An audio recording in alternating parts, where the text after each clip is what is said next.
Video കൊണ്ട് ഞാൻ ഉദ്ദേശിക്കുന്നത് ഒരു അപ്ഡേറ്റ് ആണ്. അതായത് എൻ്റെ ഈ യൂട്യൂബ് ചാനലിന്റെ പേര് നിങ്ങൾ കണ്ടിട്ടുണ്ടാവും, ഹിഡൻ ബ്യൂട്ടി ഓഫ് വേൾഡ് എന്നാണ്. അപ്പൊ ഞാനിപ്പോ എൻ്റെ ചാനലിൽ പ്രതികരിക്കുന്ന വിഷയങ്ങളും മറ്റ് യാത്രകളുമായിരുന്നു ഞാൻ നേരത്തെ ചെയ്തുകൊണ്ടിരുന്നത്. അപ്പോൾ ഞാൻ എൻ്റെ ഈ ചാനലിന്റെ പേര് എൻ്റെ അടുത്ത് ഒരുപാട് പേര് ചോദിച്ചു എന്തുകൊണ്ട് ഈ ഒരു പേര് എൻ്റെ ചാനലിന് ഞാൻ ചൂസ് ചെയ്തു എന്ന്. അപ്പോൾ തീർച്ചയായിട്ടും ഹിഡൻ എന്ന് പറയുന്നത് ഒളിഞ്ഞു കിടക്കപ്പെടുന്ന, അതിൻ്റെ ഒരു ബ്യൂട്ടി ഉണ്ട്. ഒളിഞ്ഞു കിടക്കുന്നതിന് ഒരു ബ്യൂട്ടി ഉണ്ട്, ഒരു അപകടം നിറച്ചൊരു വഴിയുമുണ്ട്. അപ്പോൾ രണ്ട് വിഷയങ്ങളും എൻ്റെ ചാനലിൽ ഉൾപ്പെടുത്തുക എന്നുള്ള ഒറ്റ കൺസെപ്റ്റ് മുന്നിൽ വെച്ചുകൊണ്ടാണ് ഞാൻ ഈ ചാനലിന് ഹിഡൻ ബ്യൂട്ടി ഓഫ് വേൾഡ് എന്നൊരു പേര് ഇട്ടത്.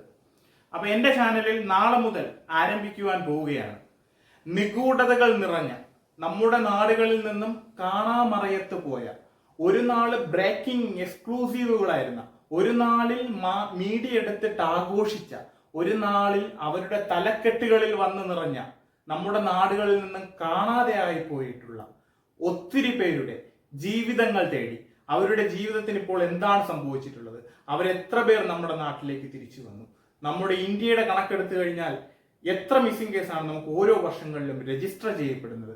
ആരുമില്ലാതെ, ആരും തേടാത്ത, ആരും കാണാത്ത, ഇന്നും ഒളിയാമറയത്തിരിക്കുന്ന എത്ര മിസ്സിംഗ് കേസുകളിലാണ് നമുക്ക് ഇന്നും ബാക്കിയുള്ളത്.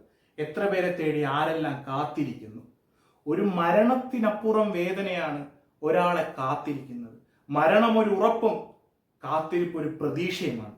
ആ വേദന തിന്നു കഴിയുന്ന എത്ര കുടുംബങ്ങൾ നമ്മുടെ നാട്ടിൽ ഇന്നുണ്ട്. അപ്പൊ ഇത്തരം കാര്യങ്ങൾ അന്വേഷിച്ചുകൊണ്ടുള്ള ഒത്തിരി എപ്പിസോഡുകൾ കൂട്ടിച്ചേർക്കപ്പെടുന്ന ഒരു പുതിയൊരു അധ്യായം കൂടി നാളെ മുതൽ ഞാൻ ആരംഭിക്കുകയാണ്. അതിന്റെ ആദ്യത്തെ വീഡിയോ നാളെ വൈകുന്നേരം 5 മണിക്ക് എൻ്റെ യൂട്യൂബ് ചാനലിൽ ഞാൻ അപ്ലോഡ് ചെയ്യും. അപ്പോൾ എൻ്റെ ചാനലും എൻ്റെ ഇത്തരം വിഷയങ്ങളും ഇഷ്ടമുള്ളവർ തീർച്ചയായിട്ടും എൻ്റെ ചാനൽ സബ്സ്ക്രൈബ് ചെയ്യുക, എന്നെ ലൈക്ക് ചെയ്യുക, എൻ്റെ ചാനൽ ഷെയർ ചെയ്ത് കൊടുക്കുക. വീഡിയോ ഇഷ്ടപ്പെടുവാണെങ്കിലും ഇല്ലെങ്കിലും നിങ്ങൾ കമന്റുകൾ രേഖപ്പെടുത്തുക. അപ്പൊ പുതിയ പുതിയ മേഖലകളിലേക്ക് ഞാൻ കടക്കുകയാണ്. അപ്പൊ നിങ്ങളുടെ എല്ലാവരുടെയും സ്നേഹവും നിങ്ങളുടെ എല്ലാവരുടെയും പിന്തുണയും പ്രതീക്ഷിച്ചുകൊണ്ട് ഞാൻ തുടങ്ങുന്നുണ്ട് എൻ്റെ പുതിയ അധ്യായങ്ങൾ. അപ്പൊ അടുത്ത വീഡിയോയിൽ കാണാം. എല്ലാവർക്കും നല്ലൊരു ദിവസം ഞാൻ ആശംസിക്കുന്നു.